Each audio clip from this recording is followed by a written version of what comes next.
Shalom, salam sejahtera, sahabat jalan yang lurus. Selamat berjumpa kembali di channel ini. Saya berharap dan selalu berdoa kiranya kita semua tetap dalam keadaan baik, dalam keadaan sehat, dan pastinya tetap dalam perlindungan Tuhan. Sahabat yang terkasih, di kesempatan kali ini kita akan melihat bagaimana keberlangsungan suatu diskusi antara teman-teman para apologet Kristen melawat Ustadz Suma dan juga Yonatan Nandar.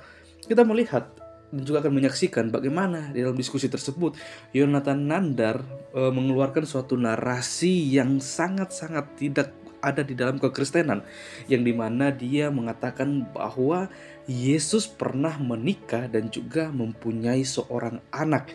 Kita akan melihat bagaimana teman-teman para apologet Kristen akan membantah setiap narasi liar dan tuduhan liar dari Ustadz Nandar dan Ustadz Suma dengan data-data yang valid, yang sesuai dengan kebenaran firman Tuhan itu sendiri. Karena Yonatan Nandar ini, kita akan menyaksikan bagaimana dia dengan sangat beraninya, dengan sangat percaya dirinya mengatakan bahwa Yesus pernah menikah dan itu dicatat di dalam Alkitab. Maka dari itu, tanpa berlama-lama, mari kita simak bagaimana keberlangsungan diskusi tersebut. Selamat menyaksikan, Tuhan Yesus memberkati. Oke, kita mulai saja ya. A'udzubillahi minasyaitonirrajim. Bismillahirrahmanirrahim. Assalamualaikum warahmatullahi wabarakatuh. Baik, kita langsung saja memasuki sesi pertama, yaitu sesi opening statement. Masing-masing kedua belah pihak narasumber akan diberikan kesempatan waktu selama 6 menit ya, untuk memberikan opening statement. Baik, kita mulai dari pihak Islam. Kami berikan waktu 6 menit. Itu dimulai ketika Anda mulai berbicara. Silakan. Bismillahirrahmanirrahim. Ya, langsung saja. Jadi dalam Islam kewajiban khitan itu karena Nabi Muhammad termasuk keturunan dari Nabi Ibrahim. Yang mana Nabi Ibrahim ini mempunyai perjanjian lah untuk dia dan anak keturunannya. Sehingga nanti Nabi yang dari keturunan Ibrahim ini itu pasti mempunyai syariat-syariat yang mengikuti kakeknya, di antaranya khitan. Nah, ini masalah nanti perjanjian lewat Bibelnya, biar Gurunda Juma yang menjelaskan. Ini versi Islamnya. Pertama dari ayat Al-Quran, summa awhayna ilaika anittabi' millata Ibrahim hanifa wa ma kana minal musyrikin. Kemudian kami wahyukan kepadamu Muhammad, ikutilah agama Ibrahim yang lurus dan dia bukanlah termasuk orang yang musyrik. Nah, jadi anittabi' millata Ibrahim hanifa di sini kita harus baca dalam tafsirannya karena ada 2 ayat dalam Al-Quran. Yang mana diantaranya yang dimaksud anittabi' di situ, kalau kita baca tafsir, summa wahayna ilaika ayyuhar rasul anittabi' dinil Islam kama atba'ahu Ibrahim wa inistaqim alaihi wa la takhid anhu fa in Ibrahima lam yakun minal musyrikin ma Allah gairihi. Kemudian kami wahyukan kepadamu, hai Muhammad, ikutilah millah, yakni agama Ibrahim, seorang yang hanif dan bukanlah dia termasuk orang-orang yang mempersekutukan Allah. Mengulangi ayat ini untuk menyanggah anggapan orang-orang Yahudi dan orang Nasrani yang mengakui bahwa Nabi Ibrahim adalah pemeluk agama mereka. Padahal Nabi Muhammad juga, kenapa khitan? Karena termasuk salah satu keturunan. Nah, khitan merupakan salah satu ajaran yang diturunkan Allah Subhanahu wa taala kepada Nabi Ibrahim alaihissalam untuk dilaksanakan, ya, disebut sebagai kalimat perintah dan larangan. Beliau Shallallahu alaihi wasallam telah menjalankan perintah tersebut secara sempurna sehingga beliau dijadikan Allah Subhanahu wa taala sebagai panutan dan imam seluruh alam. Dalam surah Al-Baqarah dijelaskan, wa idzitala Ibrahim rabbuhu bikalimatin fa'atammahun. Qala inni ja'iluka linnas imama. Qala wa min dzurriyyati. Qala la yanalu ahdi dzalimin. Dan ingatlah ketika Ibrahim diuji Rabb-nya dengan beberapa kalimat, perintah dan larangan. Jadi ada 2, perintah larangan. Lalu Ibrahim menunaikannya. Allah berfirman, sesungguhnya aku akan menjadikanmu imam bagi seluruh manusia. Ibrahim berkata, dan saya mohon juga dari keturunanku. Allah berfirman, janjiku ini tidaklah mengenai orang-orang yang zalim, lalim.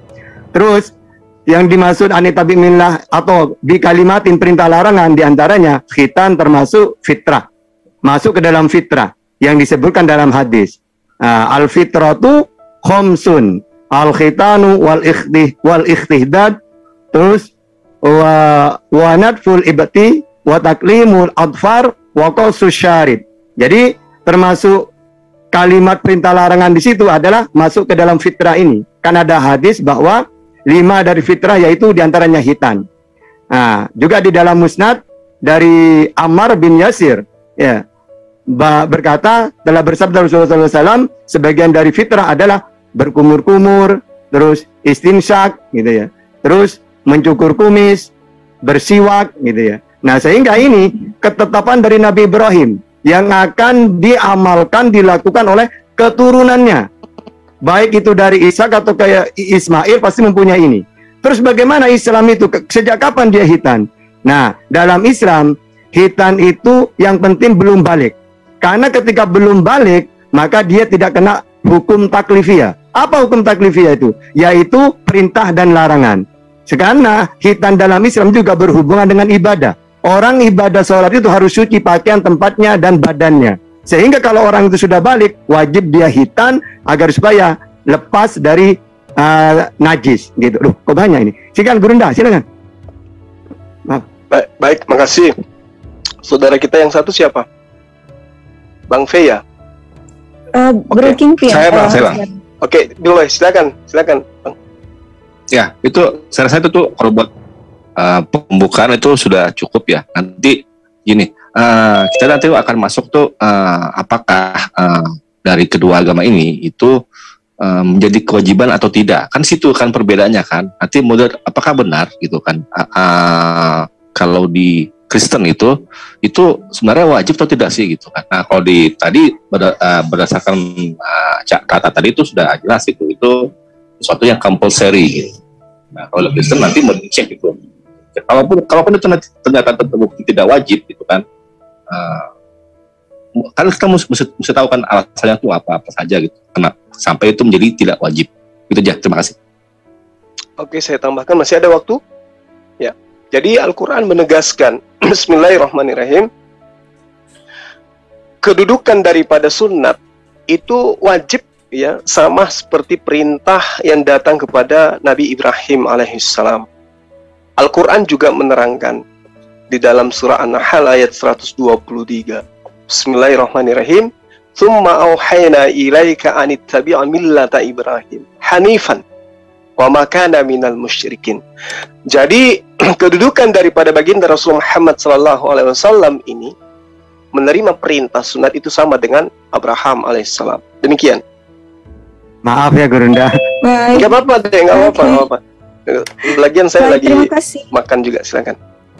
Baik, terima kasih untuk Gurunda Zuma, Ustaz Tahta dan Brother Kingpin untuk opening statement-nya.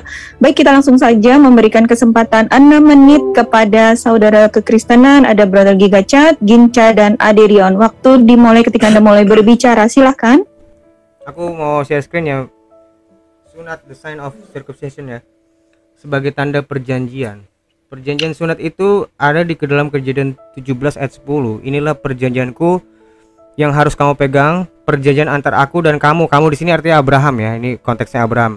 Serta keturunanmu, yaitu setiap laki-laki di antara kamu harus disunat.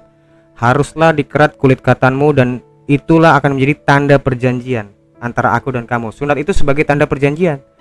Tapi bukan perjanjian itu sendiri, gitu loh. Jadi perjanjian itu apa sih sebenarnya? Perjanjiannya sendiri itu apa? Perjanjiannya itu sendiri adalah satu, ini Abraham dijadikan menjadi bapa sejumlah bangsa yang besar, Kejadian 17 ayat 5. Yang kedua, Abraham diberikan negeri yang didiami. Ini bisa dibaca lengkap di Kejadian 17 ayat 8. Yang ketiga, keturunannya akan menjadi berkat segala bangsa, Kejadian 22 ayat 18. Nah, itu kenapa sunat sebagai tanda perjanjian dilakukan di penis, bukan di hidung, bukan di mata, bukan karena melalui kelaminlah sumber keturunan itu datang, bukan dari yang lain-lain toh. Nah, permasalahannya apa sebelum Abraham itu sudah disunat? Tentu tidak jawabannya, karena Allah hanya menjanjikan keturunan yang menjadi berkat kepada segala bangsa hanya pada keturunan Abraham, bukan keturunan yang lain. Itu kenapa Abraham itu artinya bapak sejumlah bangsa yang besar.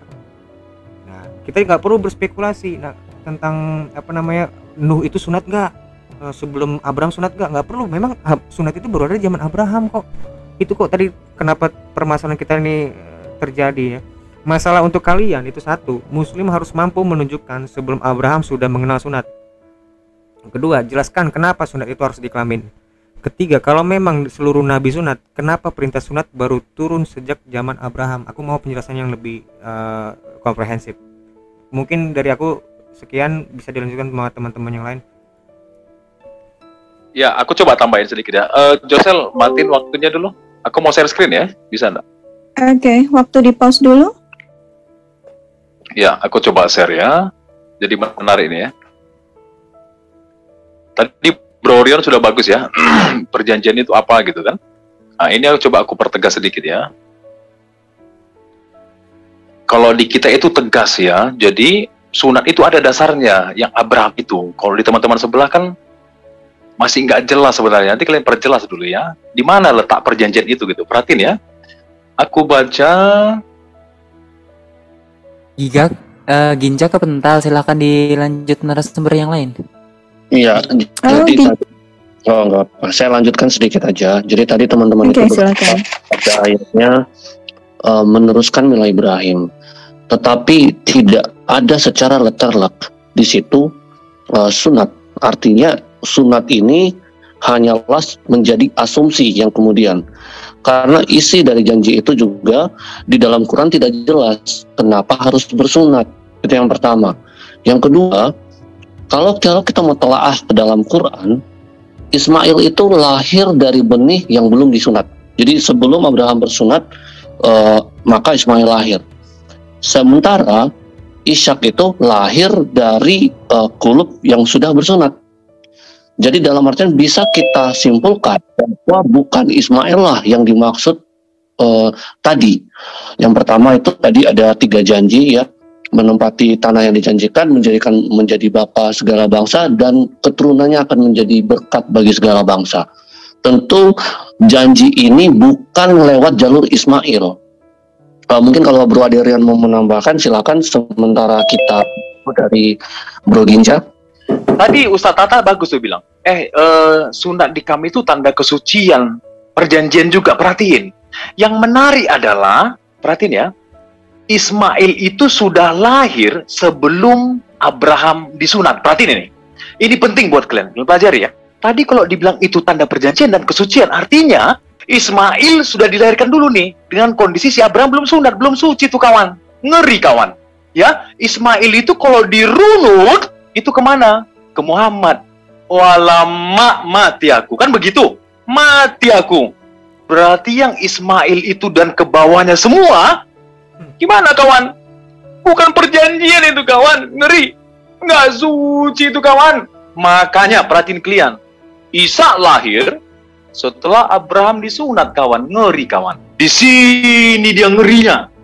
Artinya memang betul lah ya, Isa itu perjanjian kawan. Ngeri kawan.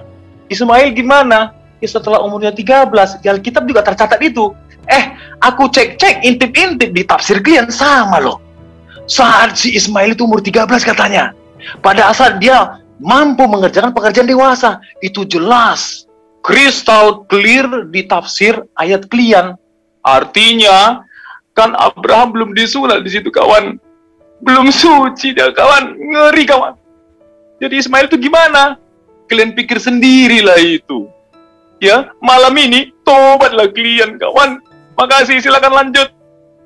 Oke, waktunya sudah selesai. Kita demikianlah opening statement dari kedua pihak narasumber 3 on 3, dan memang dari opening statement aja sudah semakin panas sepertinya. Baik, kita langsung saja masuk ke sesi tanya jawab ya. Baik, kita langsung saja kami berikan kesempatan kepada pihak Muslim untuk memberikan pertanyaan kepada pihak Kristen. Masing-masing diberikan kesempatan selama 3 menit, dan kami mohon untuk maksimal pertanyaannya adalah 2 saja supaya cukup waktunya. Baik, waktu sudah di-setting dan kami persilakan pihak Muslim untuk menyampaikan pertanyaan dimulai ketika Anda mulai berbicara. Baik.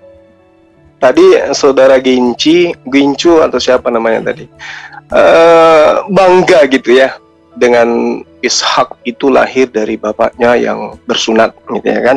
Seakan-akan beliau mengutuk dan menistakan kemudian Abraham yang melakukan pernikahan kepada Sarah tapi tidak hamil-hamil, dan juga kepada Hagar, lalu kemudian Allah memberkati dia dengan memberikan anak bernama Ismail. Oke, yang ingin saya tanyakan kepada saudara, ini berdasarkan kitab saudara ya, bukan berdasarkan iman kami. Karena kalau di iman kami tidak membeda-bedakan nabi. Yang ingin saya tahu dari saudara, apa keistimewaan Ishak bersunat, lahir dari orang yang bersunat, sementara keturunannya adalah diceritakan di kitab Anda, penuh dengan persundalan dan persinahan. Bahkan Yesus yang Anda tuhankan berasal dari keturunan pesinah. Kalau itu Anda jagokan karena dia lahir dari sunat, keturunan Ishak dalam kitab Anda begitu dinistakan. Bahkan Yesus itu berasal dari keturunan pesinah. Silakan Anda jawab. Silakan sahabat yang lain. Oke. Saya gini. Kalau kita pakai Kejadian 17:9 sampai 14, di sini ada kalimat gini. Allah berfirman kepada Abraham, dari pihakmu engkau harus memegang perjanjianku, engkau dan keturunanmu turun-temurun.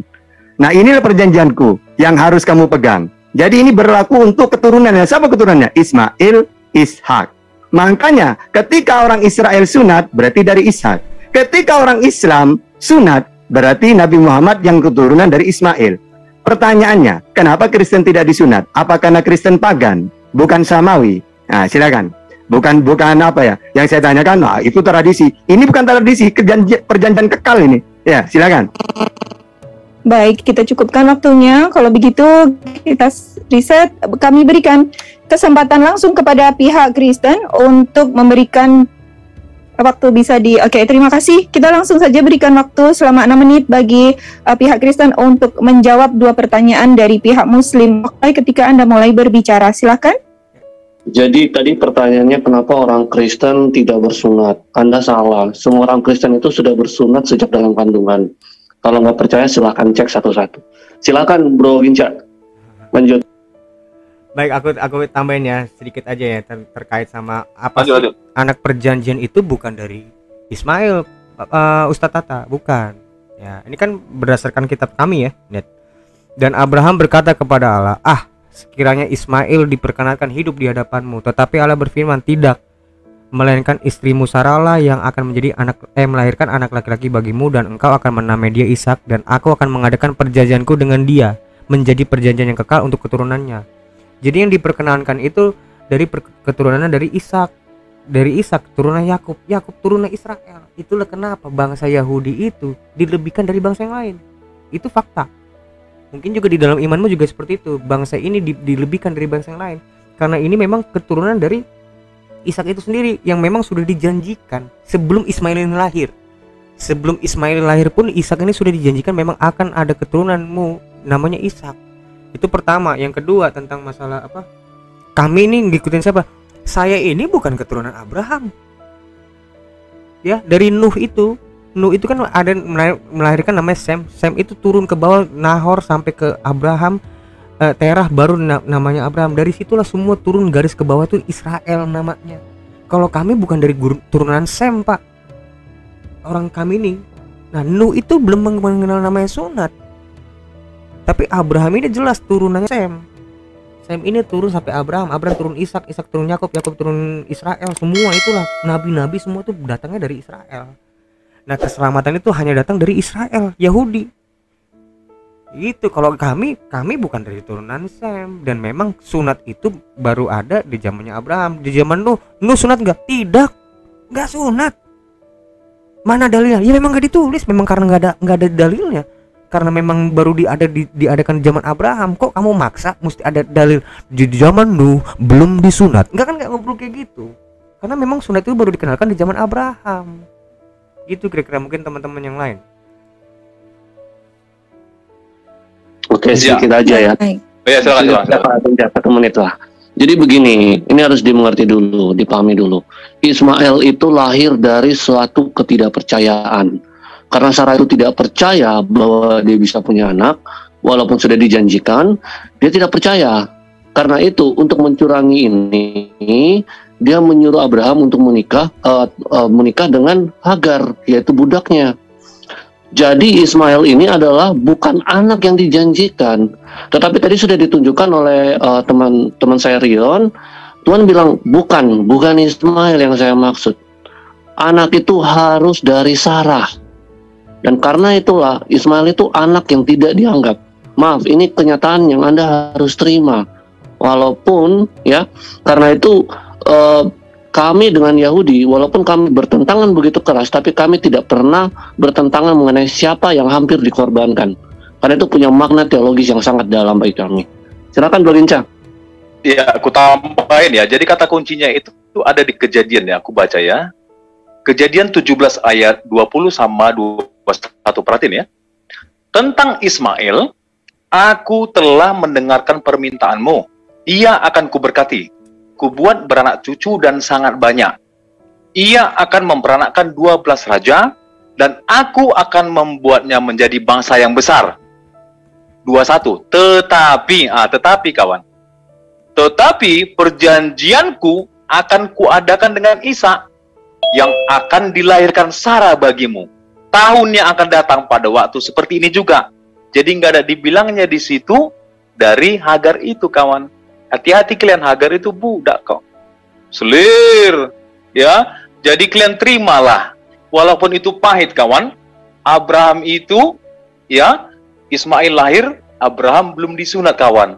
Itu pil pahit. Tapi kalian terimalah, kawan. Jangan nangis kalian. Ya, kalau nangis kalian, ku kasih tisu sama kalian, kawan. Maka Iya, mungkin. Baik, silahkan dielaborasi. Masih ada waktu. Ya, jadi ini ada muncul cerita-cerita, padahal sebenarnya terdapat dua pandangan mengenai siapa yang hampir dikorbankan. Saya tidak tahu kenapa Islam terlalu memaksakan bahwa harus Ismail yang hampir dikorbankan.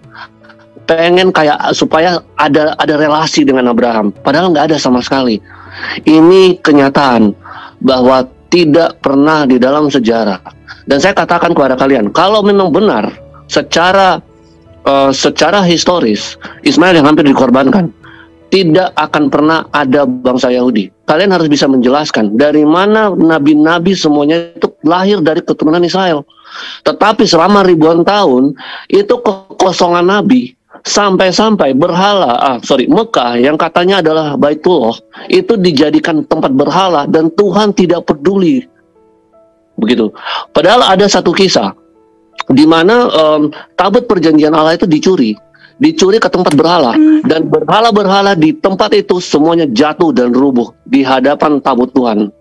Dan ini malah Tuhan mempersilahkan berhala-berhala masuk dan disembah selama ribuan tahun di Baitullahnya. Ini tidak masuk akal. Boleh, silakan Bro. Oke, terima kasih. Waktu sudah habis, tepat sekali. Baik, sekarang itu tadi jawabannya dari pihak Kristen atas pertanyaan dari pihak Islam. Dan sekarang kami berikan waktu selama 5 menit bagi pihak Muslim untuk merespon jawaban dari saudara kekristenan. Silakan, waktu dimulai ketika Anda mulai berbicara. Silakan. Ya, sedikit ya teman-teman. Jadi gini, Anda tidak menjawab pertanyaan saya. Begitu dahsyatnya aib itu disembunyikan, ya. Lagian kita tidak membahas tentang siapa yang dikorbankan di sini. Kalau Anda ingin tahu siapa yang dikorbankan, lihat endingnya. Yang dikorbankan itu adalah anak yang dikasihi, anak yang dicintai, anak yang disayangi oleh Abraham. Nah, untuk mengetahui anak yang disayangi, anak yang dicintai, yang dikasihi oleh Abraham lebih dari semua anaknya, ya, lebih dari kecintaannya kepada anak keturunannya, itu lihat ending daripada di mana dia menetap. Di dalam Kejadian 21 nomor 14 jelas Abraham dan juga Hagar itu bersama dengan Ismail menetap di Beersheba. Kejadian 22 nomor 19 itu jelas tuh. Sementara Ishak dan juga ibunya Sarah menetap di Hebron. Ketika Sarah meninggal, Abraham datang ke sana membelikan tanah buat memakamkan istrinya, dan dia adalah orang asing. Itu loh cara belajarnya, ya. Jadi di mana Abraham tinggal menetap, disitulah anak yang dicintai. Dan yang diminta oleh Allah, anak yang dicintai, anak yang dikasihi, anak yang disayangi, anak sematawayang, bukan anak kedua. Ya, lihat kitab Anda, apakah itu sesuai dengan original teksnya? Apakah kitabnya Nabi Musa itu masih ada? Atau Anda hanya mendapatkan poin-poin dari terjemahan-terjemahan ke terjemahan? Ingat, yang diminta Allah anak tunggalnya Abraham, bukan anak tunggalnya Sarah. Dan anak tunggalnya Abraham hanya Ismail. Pahami itu. Ya, tadi pertanyaan saya Anda nggak jawab loh. Kalau Anda bangga Ishak disunat, tapi kenapa keturunannya diceritakan dalam kitab Anda pesundal, pesina, sampai Yesus saya katakan di dalam kitab Anda dikatakan dari keturunan pesina. Oh, kacau. Tolong itu fakta dalam kitab Anda. Silakan Adinda yang lain. Oke. Jadi ya, sebenarnya udah jelas ini ya. Islam itu hitam karena anit tabi millata Ibrahim. Karena sudah ada perjanjian bahwa Allah memberi ketetapan kepada Ibrahim dan anak cucunya, yaitu hitam. Sehingga kalau umat Islam itu hitam, kan keturunan dari Ismail, Nabi Muhammad itu. Sehingga sama dengan orang Israel, kenapa sunat? Kan keturunan Ishak. Kata siapa cuma Ishak saja yang perjanjian. Kalau cuma Ishak perjanjian dan keturunannya, maka di luar Israel penyembah berhala semua nantinya. Karena memang perjanjian untuk Ishak itu untuk Israel saja. Coba Nabi terakhir siapa di Israel? Yesus. Ketika Yesus ditolak, maka bangsa yang dulunya ditinggikan direndahkan. Karena Allah itu ingin supaya ajaran ini ke seluruh dunia. Kalau cuma dari Ishak, Ishak aja keturunan sampai Israel doang. Aku diutus hanya kepada domba-domba yang hilang dari Israel. Itu Nabi yang terakhir itu. Setelah itu ditinggalkan mereka itu. Terus keselamatan seluruh dunia ya lewat Ismail. Nah sehingga apa? Ini sudah, kalau Islam itu cocok dengan dalil, dengan logika. Yang tidak ada logikanya itu orang pagan tidak sunat itu wajar. Siapapun kalau pagan pasti gak sunat. Kalau Israel kenapa sunat? Karena keturunan Ishak. Ishak keturunan Ibrahim. Islam kenapa sunat? Karena Bani Ismail. Ismail keturunan Abraham. Cocok kan? Terus jangan mengatakan ketidakpercayaan Nabi Ismail itu lahir. Loh, kalau tidak ada kepercayaan, tidak kaitannya dengan Tuhan, kenapa diberi nama Ismail? Nabi Ibrahim itu berdoa, minta anak, lalu diberi beneran oleh Allah, maka diberi nama Ismail. Tuhan mendengarkan, mengabulkan doanya. Karena Ibrahim minta kepada Allah, diberi anak, maka anak-anaknya diberi nama Ismail. Tuhan mendengarkan, berarti kehendak Allah juga itu. Ya, jadi harus tahu sejarah. Gitu artinya ya? Tertawa, ditertawakan dia. Nah, iya. Oke, monggo. Yang lain silakan. Bagian gini ya. Ya, oke gini. Jadi itu tadi Rion bilang itu katanya keturunan dari Abraham melalui jalur Ishak. Nah, kalau itu bicara tentang genealogi, harusnya Yesus itu tidak bersunat. Karena dia itu tidak punya gen dari Ibrahim. Kalau kita mau bicara tentang medis ya gitu. Tapi seingat saya sih itu Yesus itu sunat ya, kalau nggak salah di Lukas atau Matius yang awal-awal itu ya. Jadi kalau ini mau diartikan sesuai maunya orang Kristen, jelas ini berarti Yesus itu dia sunatnya tuh berdasarkan apa? Ya mungkin saja tuh dia tuh bukan mengikuti ajaran Yahudi, berarti dia itu Muslim. Dia itu cocok lah selama ini lah. Kalau semua nabi-nabi yang diutus oleh Tuhan itu adalah Muslim. Terima kasih. Baik, masih ada 6 detik. Mau diselesaikan? Oke, sepertinya habis waktunya ya. Baik, terima kasih. Luar biasa ya. Kita langsung saja, kami beri kesempatan untuk pihak Kristen untuk memberikan respon tanggapan. Tapi mohon maaf terlebih dahulu sebelumnya, terutama kepada Brother Kigacat. Karena tadi ketika menjawab pertanyaan dari pihak Muslim, Brother agak melebar ke korban tadi ya. Ke topik korban. Jadi saya harap untuk tadi karena sudah ditanggapi oleh Ustadz Zuma, jadi kami mohon Brother Gigacat tidak lagi menanggapi lagi, tapi fokus kepada topik sunat. Baik, begitu ya. Ini peringatan pertama. Baik, kami berikan langsung kesempatan 5 menit kepada pihak Kristen untuk memberikan respon tanggapan. Silakan. Ya, itu bohong tadi ya pernyataan dari siapa tadi yang terakhir si Mas. Kalau di sini jelas di kitab Matius ya. Kingpin. Iya, Kingpin. Inilah silsilah Yesus Kristus, anak Daud, anak Abraham. Ya. Abraham memperanakan Ishak dan sebagainya. Ya, jadi ini jelas dari keturunan Ishak di sini. Kalau kamu mau nggak percaya itu terserah kamu. Terus yang kedua tentang kelebihannya, ya memang Ishak itu sudah dijanjikan jauh sebelum Ismail itu dilahirkan. Bahkan dijelaskan bahkan keturunanmu akan menjadi orang asing dalam suatu negeri. Ini belum Ismail belum ada nih.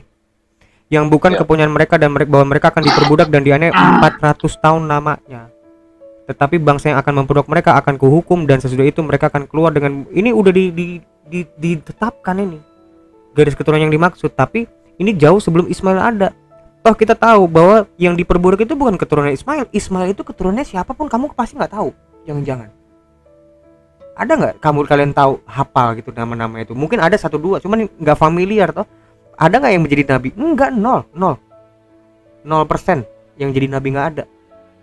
Ya memang suka nggak suka, memang dari keturunan Ishak inilah semua keturunan nabi-nabi ya, setelah Abraham tentunya ya. Yang lainnya nggak ada yang dari Ismail. Itu aku minta maaf. Ya kira-kira seperti itu mungkin yang lain. Ya, aku tambahin sedikit ya. Jadi ya bisa lanjut Lona. Silakan. Tapi sebelum dilanjut saya pause dulu sebentar. Mohon ada satu pertanyaan Ustadz Zuma tadi yang belum ditanggapin ya. Mohon dijawab. Silakan. Aku tanggapin. Jadi begini. Oke, silakan. Kalau Juma Jeli sebenarnya tadi Lerion udah jawab sih, makanya nggak aku timpalin lagi ya. Perhatiin ya. Kan dari Ishak lah keluar bangsa pilihan itu kan, yang namanya Israel itu atau Yakub. Nah, itu kan bangsa pilihan. Ya, dipertegas lagi sebenarnya ya, sebelum kelahiran, sebelum adanya Ismail, sebelum adanya Ishak, sebelum ada Abraham, kan sudah ada juga nubuat akan kelahiran itu dari seorang perawan gitu loh. Perawan itu masuk tadi yang silsilah yang ditunjukkan sama Lerion, ada di Matius sama di Lukas. Ya, di Lukas bisa kita lihat itulah silsilah ditarik dari garisnya Maria. Kalau kita bicara genealogi, Bang Pami ya. Nah, nanti pembedanya itu apa? Ada ayah Eli di situ. Atau Joakim ya. Nah, di situ dia pembedanya. Artinya darahnya Maria ini kan bisa ditarik garis lurus, itu nyampe ke Abraham kok. Nyampe ke Ishak kok. Nggak ada yang namanya Ismail di situ. Ya. Jadi, kalau ini pun pil pahit buat kalian, terimalah. Terimalah kawan. Nggak apa-apa kok. Memang begitu dia adanya. Jadi, kalau Ustadz Tata beda lagi dia. Ngeri dia.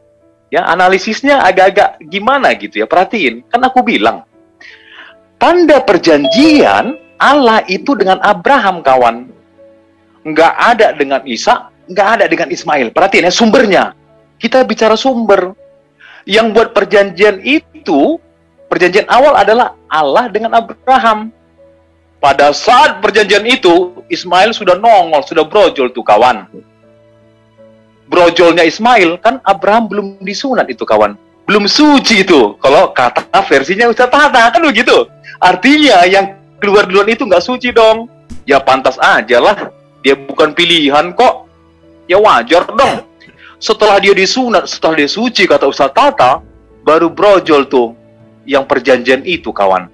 Brojol orang itu kawan. Isa itu kawan. Itu dia tandanya kan gitu.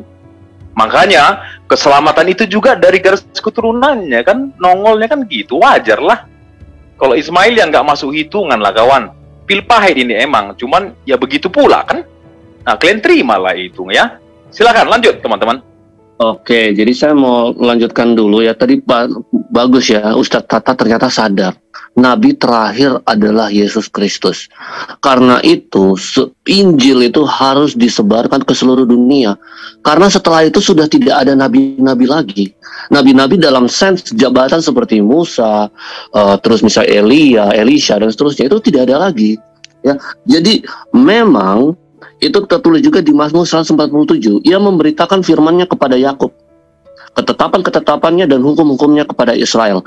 Ia tidak berbuat demikian kepada segala bangsa dan hukum-hukumnya tidak mereka kenal.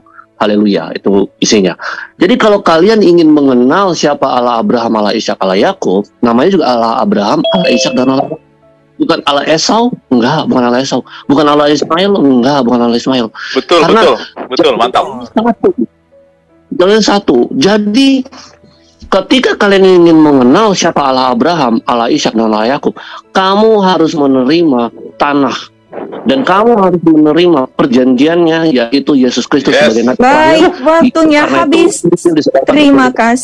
Terima kasih, waktunya habis. Baik, Iwan Villa semua. Demikianlah sesi pertama untuk Islam bertanya. Dan sekarang kita masuk giliran Kristen bertanya. Wah, siap, jadi seperti yang tadi Oke, seperti yang tadi kami sampaikan lagi, maksimal pertanyaan adalah 2 dan Kristen diberi kesempatan 3 menit pertama untuk bertanya. Kami persilahkan. Aku dulu ya, Lairion ya. Aku jedorkan dulu ini. Jadi gini, ini menarik ya. Sebelum pertanyaan ini, menarik loh tadi. Giga tadi mengingatkan kita, perhatiin ya.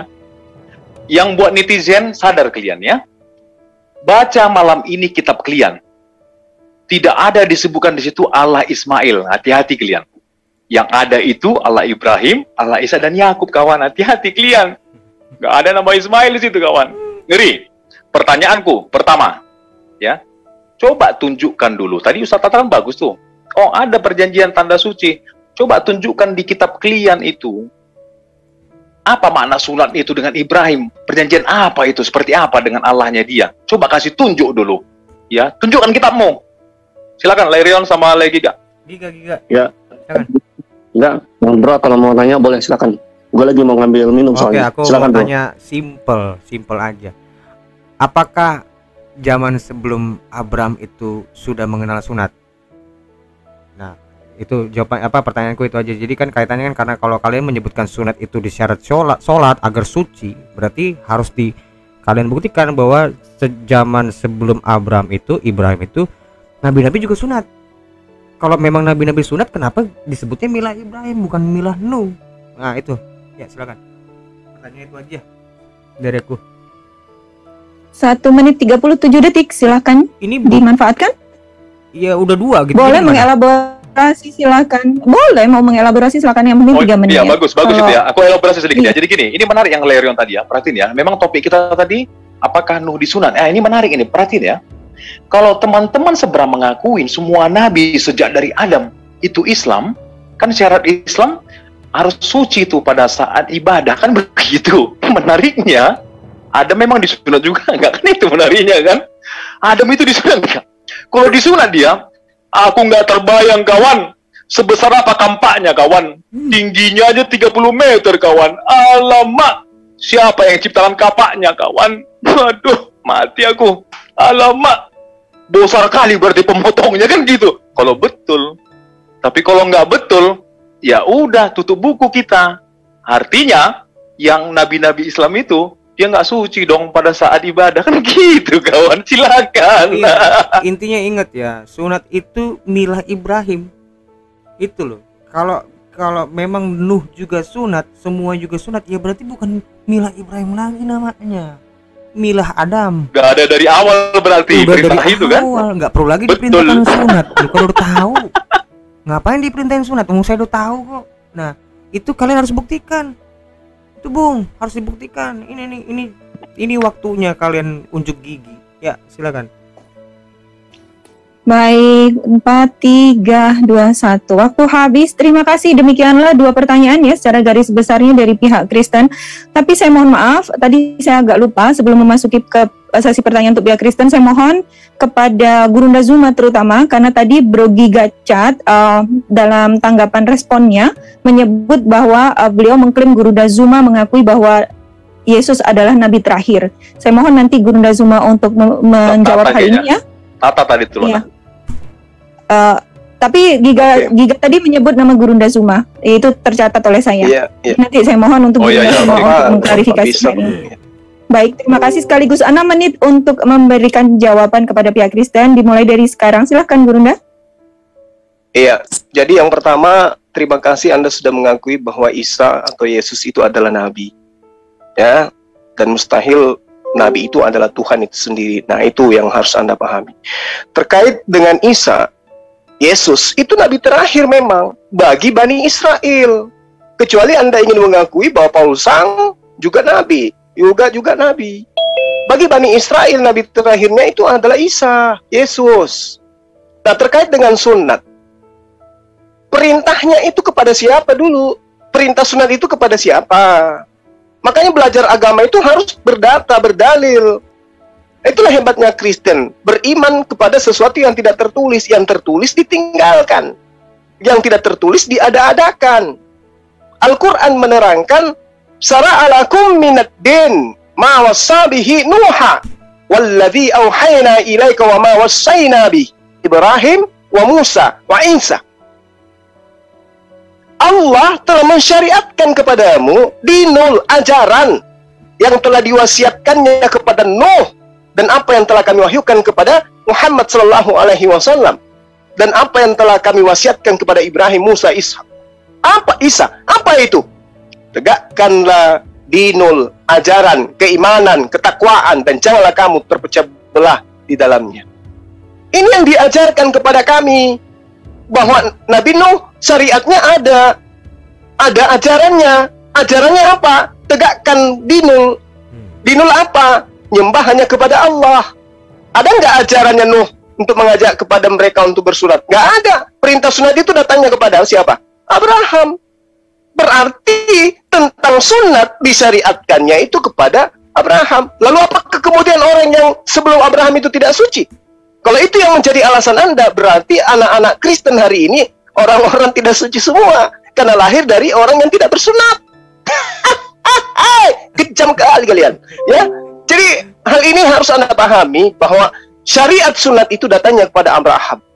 Orang-orang yang belum datang perintah sunat kepadanya, mereka tidak sunat, tidak dikategorikan najis karena tidak ada syariat untuk bersunat. Kalian mengaku pengikut Yesus tidak bersunat, kalianlah orang najis-najis itu. Tralala, cici aku. Lanjut, adinda yang lain. Oke, jadi saya cocok dengan Bang Giga ya. Kalau Adirion dengan Ginca bagi aku hiburan aja ya. Tapi kalau bertanya saya jawab. Nah, terus yang saya katakan tadi Nabi terlahir itu untuk keturunan Isa kan untuk Israel saja.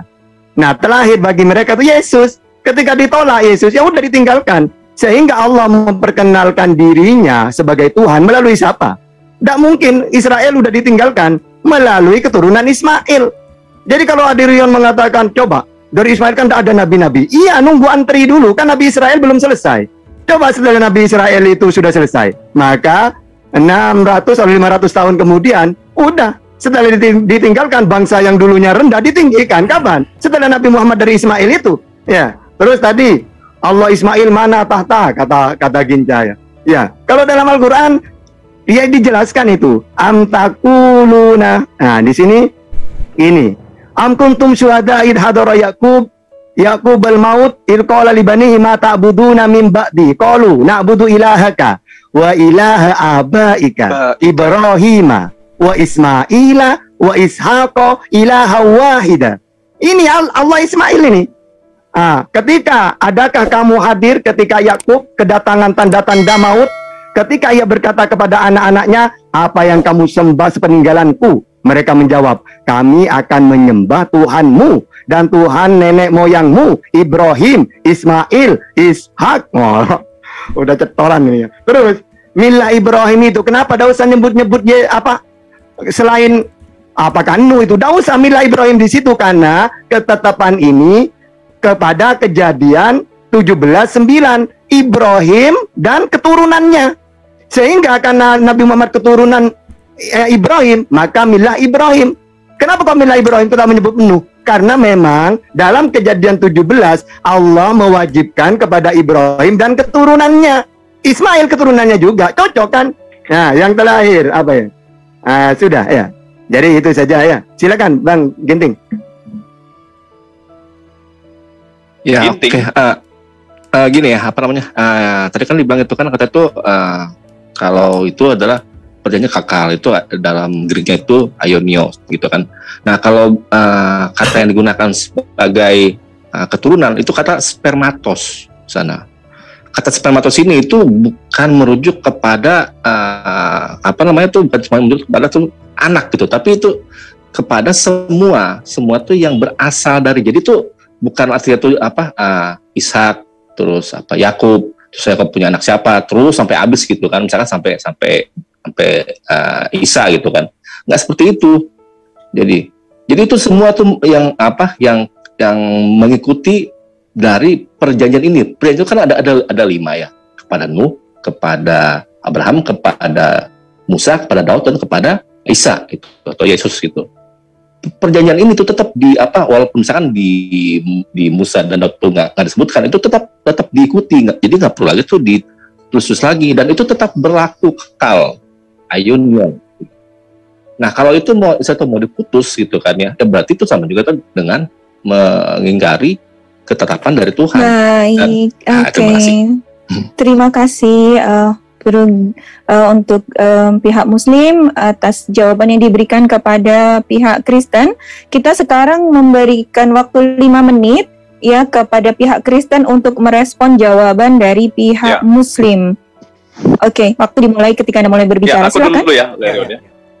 Ya, good ya, bagus ya. Jadi begini, tadi pertanyaan kita masih belum dijawab satu kayaknya ya. Jadi di mana tanda perjanjian itu terkait sunat di Quran? Aku lihat masih belum kalian tampil. Coba nanti ya kalian tampilkan itu ya. Pengen kita bahas itu. Apa arti itu gitu? Sunat itu apa sih artinya? Ya, tadi sore kami bahas nih. Ting, kalau cowok itu disunat supaya bersih loh, supaya suci, supaya nggak ada kotoran tuh di anunya. Aku jadi bertanya nih, kan begitu? Artinya sebelum Ibrahim, nabi-nabi kalian itu Adam, ya, Nuh, ya, itu berarti kotor dong dia pada saat ibadah. Kan begitu pertanyaannya kan? Berarti dia kotor dong. Kalau landasan clear kesucian itu ada putih-putih loh di anunya. Ngeri kawan kalau begini kawan. Apakah Allah berubah pikiran nih?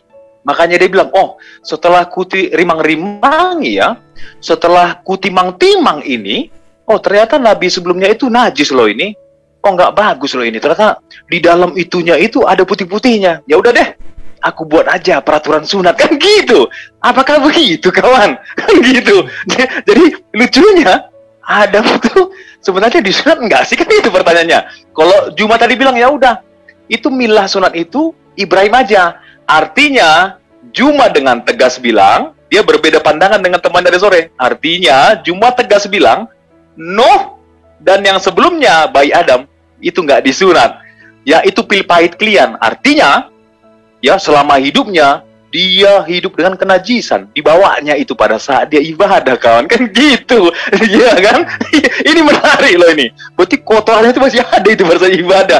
Silakan lanjut Rio. Iya, jadi oke lah, Nuh berarti nggak sunat ya. Oke, artinya makna sunat itu mengenai tentang kesucian itu hancur lebur. Karena memang sunat itu ada zaman Abraham. Betul. Gitu. Udah hancur lebur. Tapi kalau kami kan jelas gitu kan. Sunat itu tentang tanda perjanjian di mana dari keturunan Abraham itu keturunannya akan menjadi berkat segala bangsa. Nah, itu merujuk kepada Mesias. Makanya apa perjanjian yang kepada Daud itu kan anak keturunan dia. Daud itu akan menjadi raja segala kerajaannya itu kekal kan. Itulah anak Daud. Makanya di dalam Matius 1 ayat 1 Yesus itu disebut Mesias. Dia membuktikan kalau dia itu anak Abraham, anak Daud. Ini karena apa kaitannya? Sama Mesias. Dari keturunan itulah menjanjikan. Karena kenapa mesti di penis, bukan di hidung? Karena dari penis inilah sumber terjadi keturunan. Itu maknanya bang abang-abangku. Nah sekarang kalau kalian menunjukkan sunat itu makna kesucian, itu nggak bisa terjawab kalau di sebelum Nuh. Betul.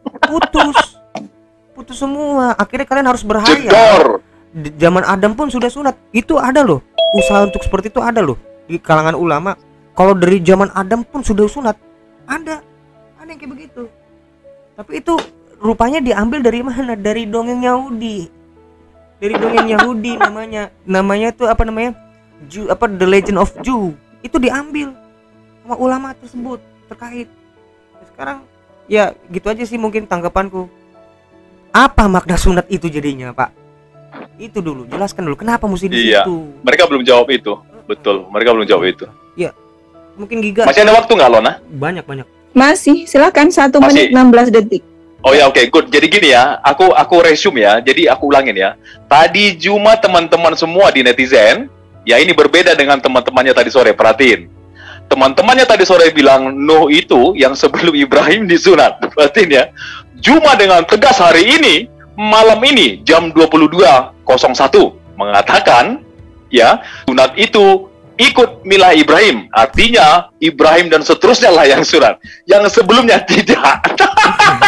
Terimalah itu sebagai kebenaran. Artinya nabi-nabi sebelumnya najis kawan pada saat ibadah. Itu dia, makasih.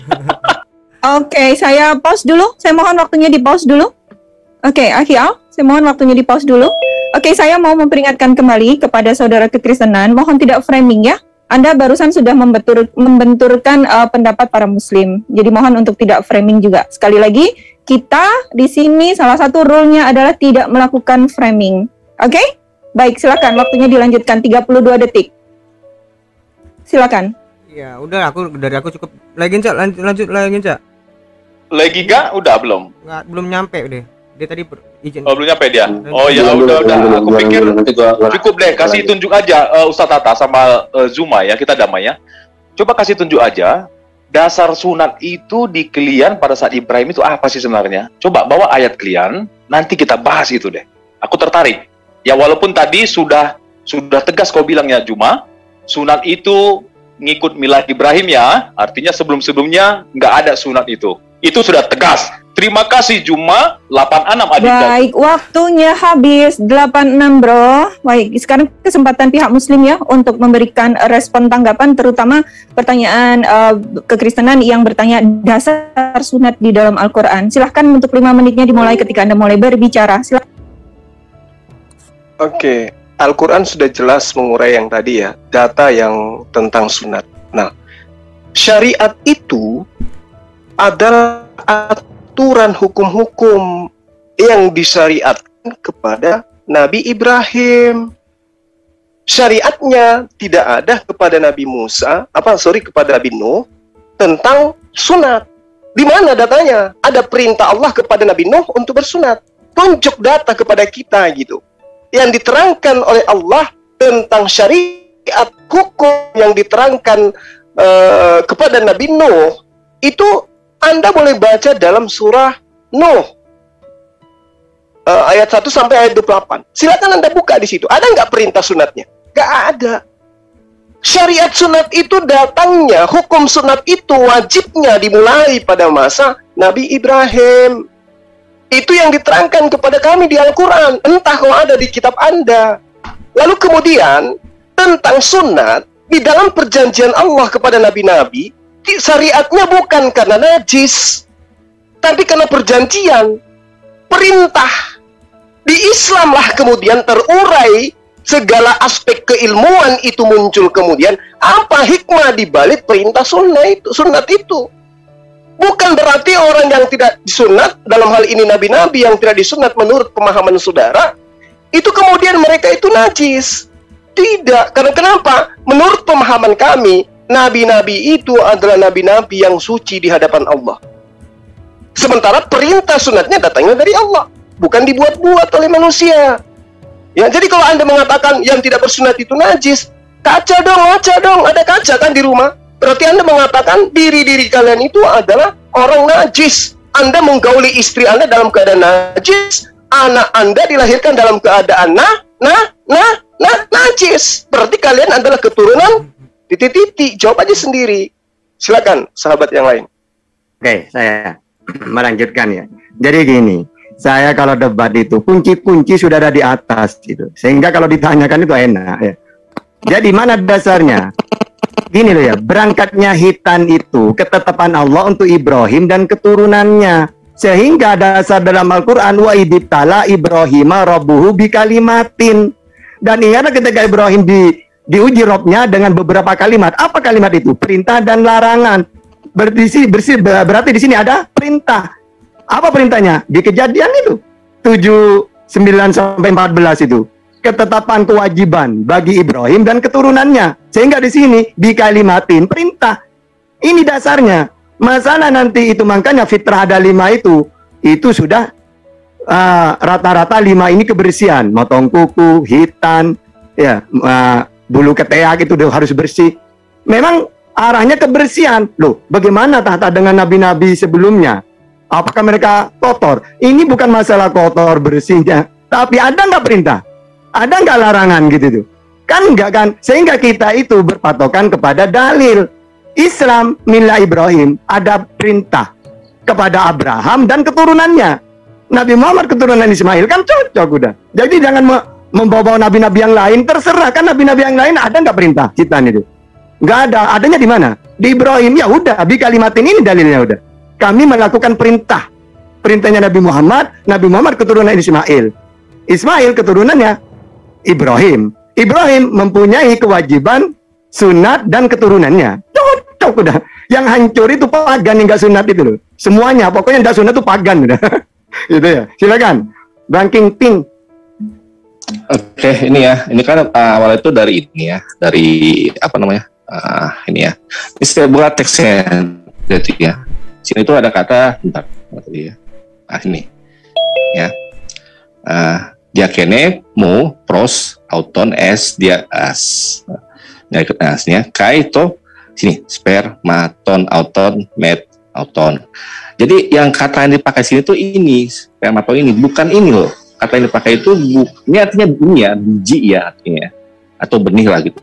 Sedangkan kalau mau yang di apa, yang kalau diterjemahkan dalam bahasa Inggris kan kata yang dipakai itu adalah descendants, mana ya sini? Di sini, oke, descendants ya.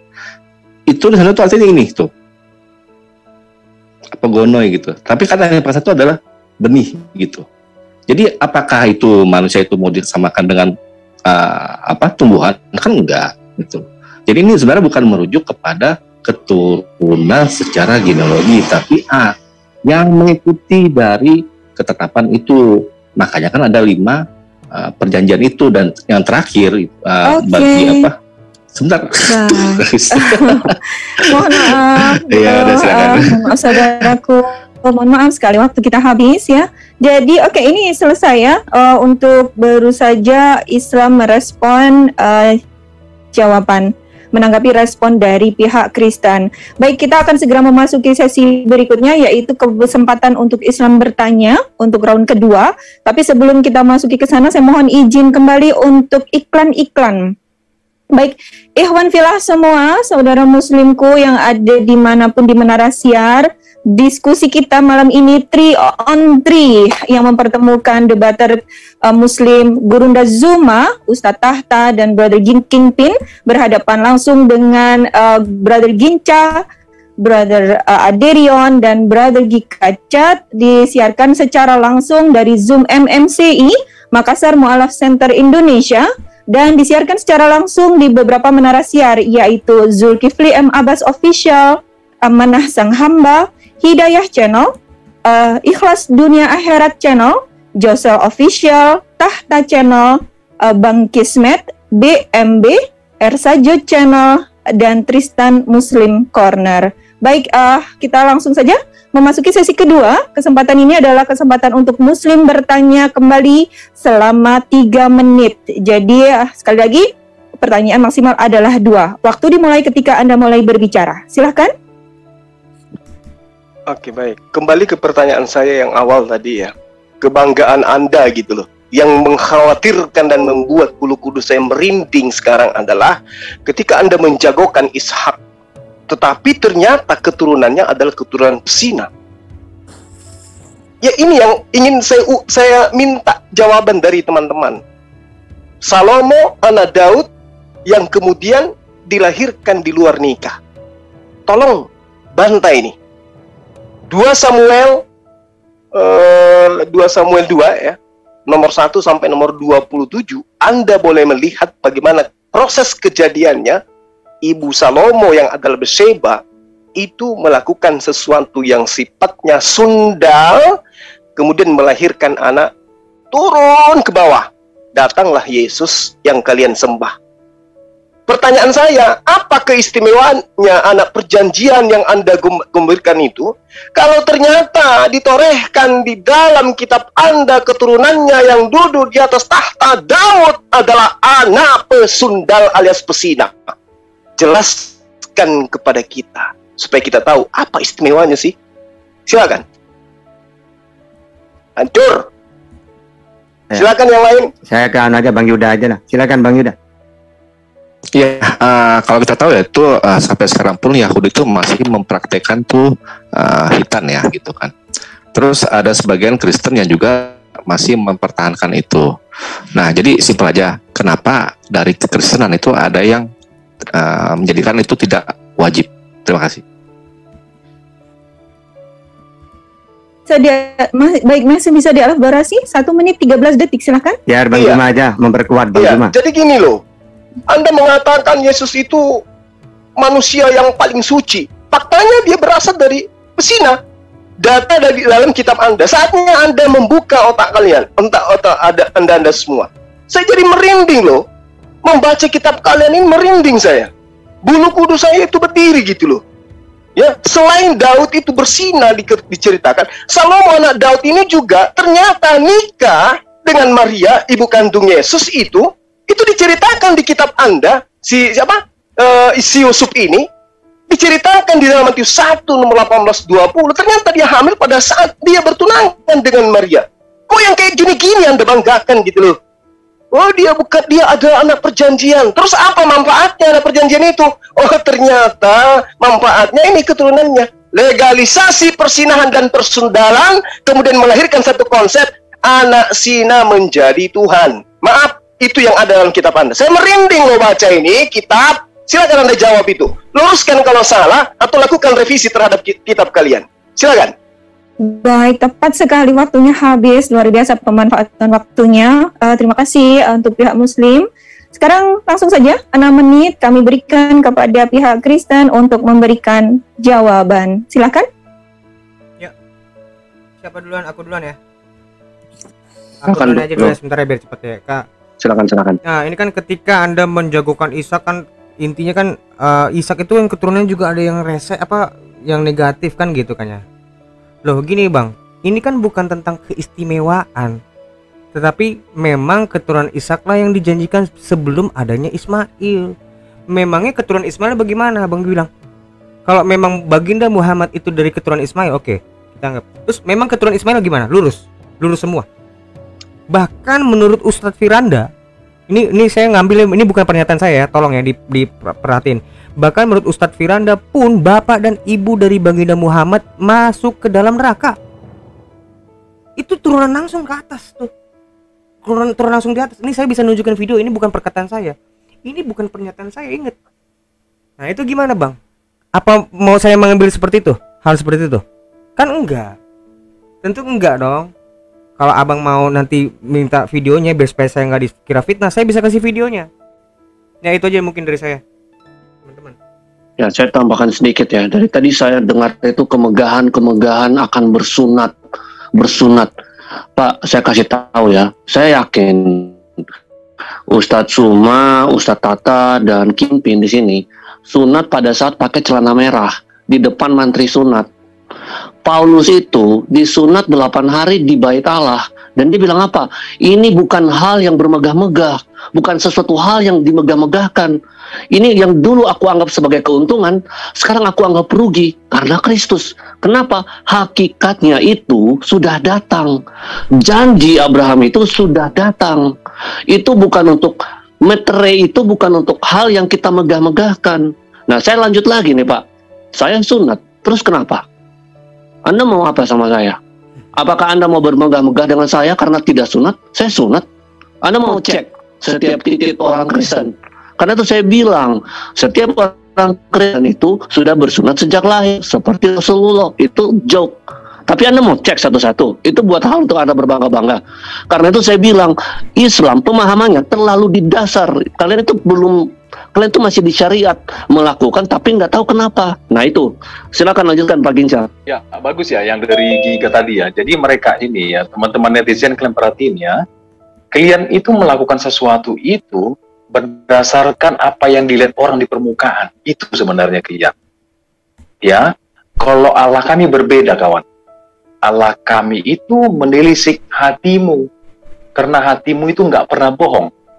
Tapi barang-barang di permukaanmu itu bisa bohong kawan. Ya, karena kadang ada orang siang-siang dia nutup kepala segala macam, malamnya buka juga kan begitu, jualan juga. Tertarik tadi yang sama Juma ya. Loh, ini kan nabi-nabi banyak juga yang penyelesaian semacam. Iya Juma, itu fakta, gak apa-apa. Tapi perhatiin ya, pada saat Maria mengandung dari Roh Kudus, dia dikuduskan, dia suci. Nanti baca Matius 12 ayat 46 sampai 50 Juma. Ya, aku baca ayat terakhir ya. Sebab siapapun, ini kata Yesus ya, sebab siapapun yang melakukan kehendak Bapakku di sorga, dialah saudaraku laki-laki, dialah saudaraku perempuan, dialah ibuku. Jadi kalimat ini dia katakan pada saat muridnya tanya, ya siapakah ibuku, ya siapa saudara-saudaraku. Nah itu, ya jadi kekudusannya ada di situ Juma. Ya, itu mungkin dari kami. Masih ada waktu apa Lona? Masih. Oke, masih 2 menit 3 detik, silakan Bro. Iya Mbak Lona itu Ini ya. kami posisi menjawab ya. Iya menjawab kita. Menjawab. Oh iya oke. Itu Mbak Lona ya, Mbak Lona dan semuanya. Itu saya lampirin link video di mana Ustadz Firanda menyatakan dengan dalil-dalilnya yang lengkap bahwa orang tua Baginda Muhammad itu masuk neraka. Itu jadi itu bukan kesimpulan saya. Itu kalau mau. Jadi bagaimana dengan itu? Bagaimana saya buat perhitungan seperti itu juga, Bang Juma? Kan hancur. Itu keturunan di atas langsung loh. Itu. Silakan.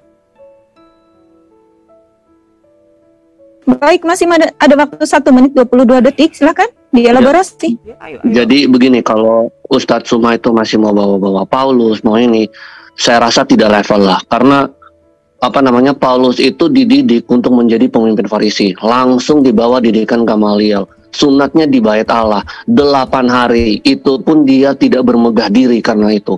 Jadi teman-teman muslim, tolong untuk sadar-sadar diri. Lagi pula gini, tadi katanya keturunan dari Abraham. Saya mau tanya, emang Ustadz Kata punya keturunan dari Abraham dari mana? Ada gitu silsilahnya langsung ke Abraham? Mana? Dari suku apa Anda? Ya kan, kalau dari Israel itu dari suku apa? Anda suku apa? Terus mungkin itu saja sih. Jadi tidak usah lah. Itu pun kan Anda dapatkan dari Alkitab kami. Yang di Al-Quran kan nggak ada ditulis seperti itu. Milah Ibrahim itu sunat itu kan tafsiran sebenarnya. Tidak ada tulisan letterlek seperti itu. Begitu. Silakan Bro Rion, maaf kalau ambil waktunya kebanyakan, dan Bro. Udah itu aja. Kurasa kalau 16 detik, silakan. Iya, kurasa kalau misalnya tolak ukurnya seperti Bang Zuma itu, ya saya juga bisa menggunakan ini juga. Ya di atasnya pun Baginda Muhammad juga dipastikan neraka. Dan itu bukan saya ngomong gitu loh. Tapi kan tadi kan jawaban saya, karena memang Ishak ini yang dijanjikan dulu. Oke, waktunya habis. Terima kasih Bro, waktunya habis, mohon maaf. Baik, saya memohon kepada semua pihak ya untuk kita tidak melebar topiknya. Kita tetap pada fokus pada topik sunat. Tetapi karena tadi ada paralelisme seperti itu, kami mohon kepada terutama kepada pihak Islam untuk menjawab tadi sedikit syubhat dari Bro Aderion ya, yang membawa Ustadz Firanda. Kami mohon diluruskan ya para gurunda kami di Muslim, dan tapi cukup sampai di situ, kita tidak melebar ke sana lagi. Baik, kita fokus ke topik sunat. Oke, terima kasih. 5 menit kepada pihak Islam untuk memberikan respon, silahkan. Iya, jadi sudah harus pahami yang diterangkan itu adalah tentang kedua orang tua Baginda Rasul Muhammad SAW itu ada hukum tidak datang ke mereka?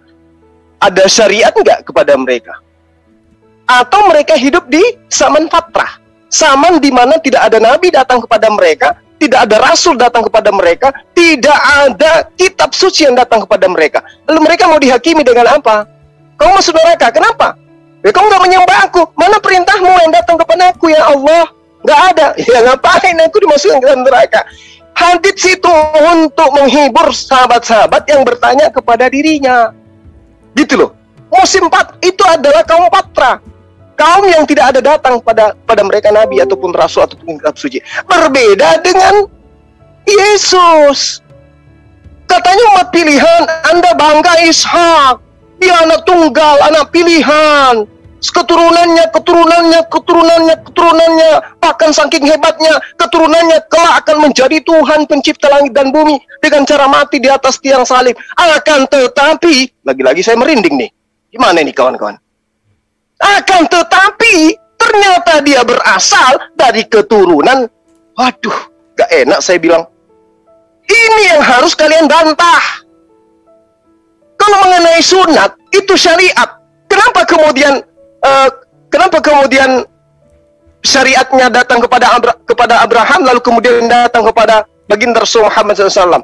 Anda harus perhatikan, kalau kepada Abraham dikhususkan kepada orang-orang yang ada di sekelilingnya. Dan bahkan kalau Anda lihat di dalam kitab Kejadian 34:22, itu orang asing yang hidup di tengah-tengah Yerusalem wajib hukumnya sunat. Orang asing loh. Nah, sedangkan syariatnya kepada baginda Rasul Muhammad bukan kepada keturunan Ismail saja, tapi kepada seluruh umat manusia. Dan kami manusia, berarti perintah sunatnya itu wajib hukumnya kepada kami juga, orang Indonesia ini. Gitu loh, bros. Jadi nanti yang Anda harus pahami, harus luruskan, kenapa Tuhan kalian itu berasal dari keturunan kayak begitu. Merinding lagi saya. Silakan Dinda Tahta dan Bang Fei. Oke, jadi gini ya.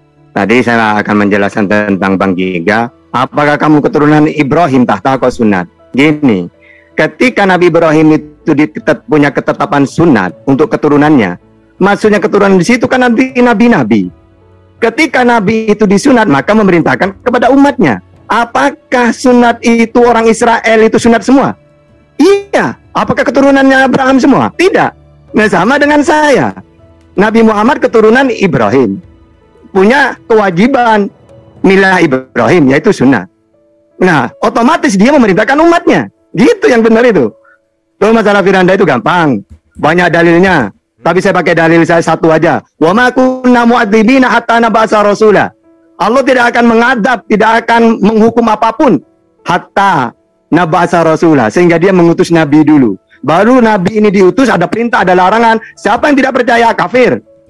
Terus orang tuanya nabi itu lahir ketika Nabi Muhammad diutus apa enggak? Enggak, tata. Berarti fatrah. Kalau fatrah gimana? Wa ma kunna mu'adzibina hatta nab'atsa rasula. Bebas. Makanya bayi pun yang lahir suci. Itu keadilan Allah. Mana mungkin Allah mengadab orang. Kamu kok tidak menyembah saya? Loh, kan saya Tarsan ya Allah. Saya tidak tahu kalau kamu Tuhan. Wah, kan tidak mungkin kan? Sehingga itu fatrah kayak gitu itu. Allah hanya akan menghukum kepada orang yang ketika Allah mengutus utusan, memberi perintah larangan, tidak dijalankan. Ini yang dihukum. Nah, sehingga gampang kalau jawaban kayak gitu, banyak dalilnya. Oke, silakan Bang Yuda. Ya, gini ya, taruhlah itu misalkan waktu di zaman Abraham itu bukan potong kulup, tapi misalkan suruh bikin rambut mohak gitu.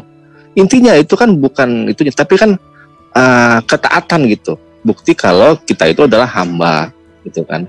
Nah, ini yang dilakukan oleh umat-umat yang mengingkari ini, ketetapan ini, itu bisa jadi tuh ya seperti yang Cak Tata bilang gitu, bahwa mereka tuh sebenarnya tuh di depannya itu pura-pura itu mengaku beriman, tetapi di belakangnya itu padahal tahu sendirilah gitu. Tapi tetap ya gitu.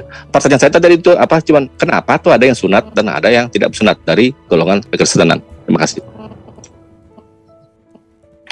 Baik, masih ada 20 detik, silakan. Larian, nanti aku dulu ya Larian ya. Cukup. Sama Bro Giga Silakan ya. dari pihak Muslim. Sebentar, ini masih waktu pihak Muslim. Silakan dimanfaatkan. Ya, tolong fokus kepada pertanyaan saya nanti. Iya. Oke, baik saudaraku, kita bersama-sama telah melihat serta menyaksikan bagaimana keberlangsungan suatu diskusi yang sangat menarik dan juga seru dan menghebohkan. Kenapa menghebohkan? Karena di awal-awal saja si Ustadz Nandar dan Ustadz Suma ini mereka sudah mengeluarkan suatu narasi liar yang sama sekali tidak ada kaitannya dengan kekristenan, yang dimana mereka mengangkat satu Alkitab atau ayat Alkitab tentang seorang perempuan yang mengurapi Yesus dengan minyak dan menciumnya. Ini mereka tafsirkan secara liar, yang dimana kisah ini mereka jadikan bahwa Yesus ini ternyata pernah menikah, dan yang mencium kaki Yesus itu dialah seorang yang dinikahi oleh Yesus, seperti itu. Ya, kita nggak tahu ya Ustadz Nandar dan Ustadz Suma ini mereka mengambil sumber-sumber dari mana seperti itu. Sedangkan sumber-sumber atau data-data yang mereka bukakan, yang mereka ambil, katanya itu yang terpercaya.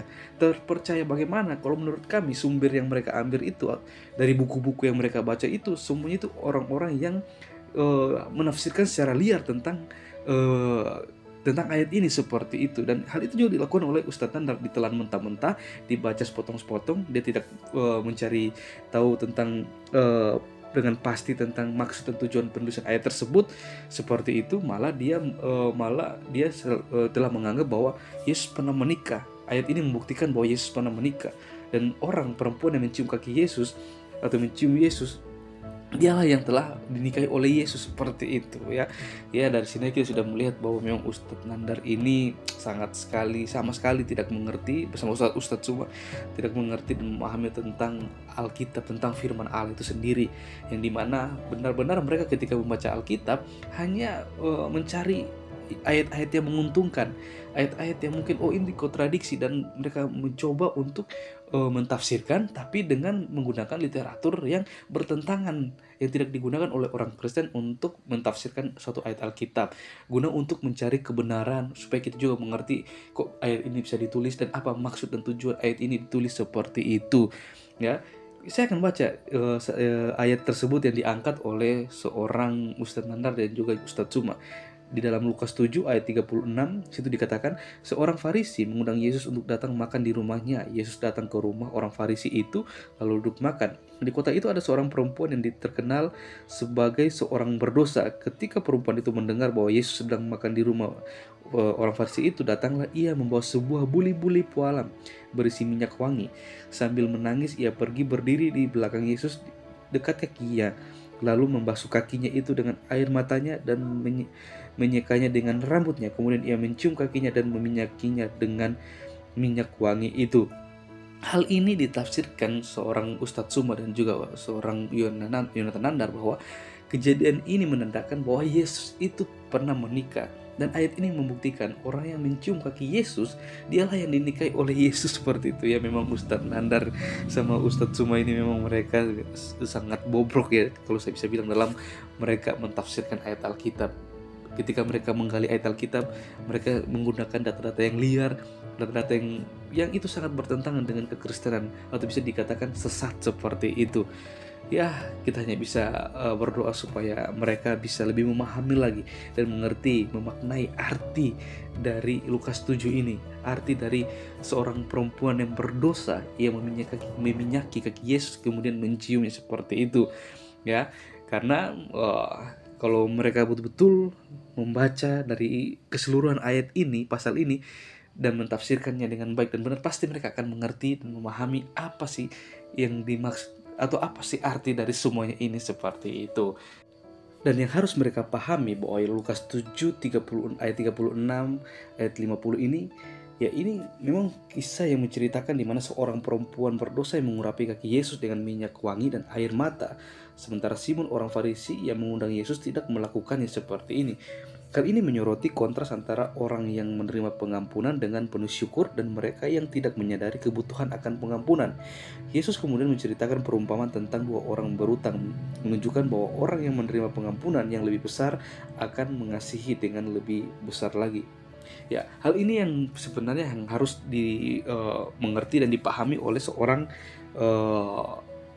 Ustadz Suma dan Ustadz Nandar seperti itu, supaya mereka memahami dalam artian bahwa apa yang dilakukan oleh seorang perempuan berdosa ini itu merupakan suatu hal yang baik seperti itu, di mana dia ada reaksi atau ada respon yang positif yang baik ketika dia menyadari dirinya berdosa dan ketika dia menerima pengampunan daripada Tuhan Yesus seperti itu, daripada ada orang yang menerima pengampunan tapi tidak ada aksi atau reaksi yang mereka tunjukkan sebagai tanda pertobatan mereka seperti itu. Ya, ini yang harus dipahami oleh seorang Ustadz Suma dan Ustadz Nandar. Ya, jadi saran dari saya supaya mereka Ustadz Suma dan Ustadz Nandar ini ketika mereka mentafsirkan ayat Alkitab atau membaca ayat Alkitab, baca secara keseluruhan, coba diresapi dan dimaknai, dipakai sumber-sumber atau data yang sangat mendukung untuk mentafsirkan ayat Alkitab tersebut supaya mereka boleh mengerti dan memahami lebih dalam lagi. Ya, kalau memang pada dasarnya untuk mencari kesalahan, ya jadinya seperti ini. Jadinya adalah yang ada narasi liar dan tuduhan liar yang tidak berkaitan dengan kekristenan itu sendiri. Ya, oke teman-teman, mungkin sekian video dari saya di hari ini, dan sampai berjumpa di video-video saya yang selanjutnya. Dan kiranya kita juga terus mendukung teman-teman para apologet Kristus dimanapun mereka berada, supaya mereka boleh terus dipakai Tuhan dan diberkati Tuhan dalam pelayanan mereka. Terima kasih, Tuhan Yesus memberkati.